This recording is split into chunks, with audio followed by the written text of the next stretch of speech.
I think worry is preposterous. That was Weipo Yang, a 6th century Chinese Taoist sage, said that. Worry presupposes that you understand what's going on. And I think it's safe to say that we do not have a clue as to what is going on. We can't even tell whether it's a happy ending or a catastrophe. We can't tell whether we're slamming into the wall of our cultural limits at 50,000 miles an hour, or we're about to go hand in hand off to the galactic center with the human soul as companion and vehicle. We just do not know what's going on. I think it's safe to say that we're approaching a symmetry break.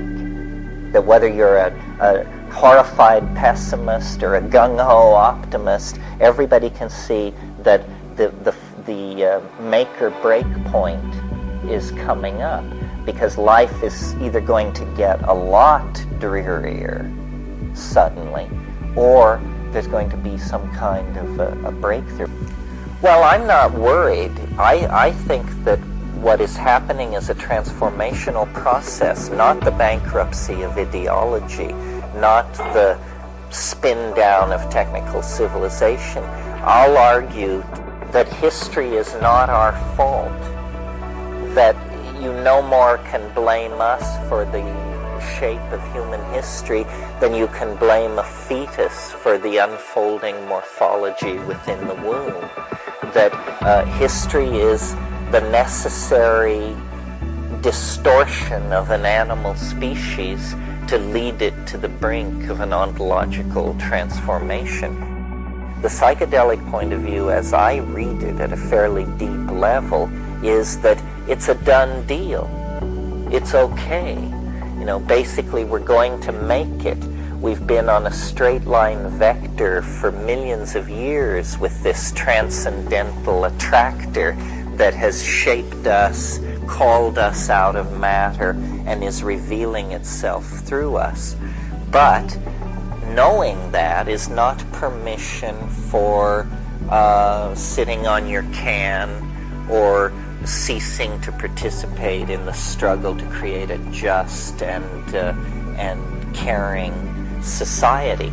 It does mean that you shouldn't worry, that worry is off the menu, that you don't know enough to worry is one of the arguments to be made. So I think it's basically a case of we need to act locally and think not simply globally, but cosmically. And in our cosmic ruminations, what comes through is this lost sense of unity and purpose and rightness that we're trying to recapture. Liberate yourself from the illusion of culture. Take responsibility for what you think and what you do. And then the other political implication toward community is a lot of people are going to be very anxious because change raises anxiety in people. And people who have limited opportunities to educate themselves because of culturally inflicted abuse are scared because they can sense that everything familiar is giving way, but they don't want to embrace the unimaginable. These people need to be reassured.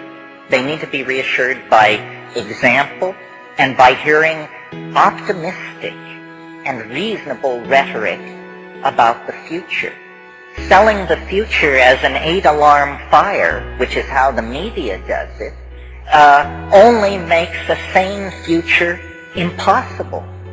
So we need a responsible approach to thinking about the future. And it means taking personal responsibility for your drug taking, for the ideas, the memes that you push into society, and for the images that we share among ourselves. You know, one of the great truisms of the New Age is that images can heal.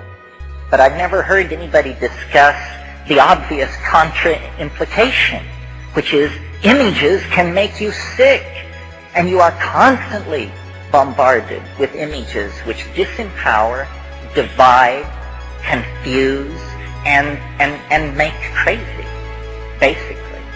So I think the reason psychedelics are such political dynamite in any culture is because they dissolve cultural assumptions. The scales fall from people's eyes, and they say, does this make sense? Does my job make sense? Does my relationship make sense? To my significant other? To my government? To my children? To my environment? Do these relationships make sense? And of course, the answer for most people in high-tech society is no. We've been compromised, we've been deluded, we've been sold a massive pottage. The way out, then, is personal responsibility, new operating systems downloaded from outside of culture, which means from the deeper wisdom of the psychedelic plants, and then a commitment to community and a motto of to the future without fear. Without fear. Thank you very much.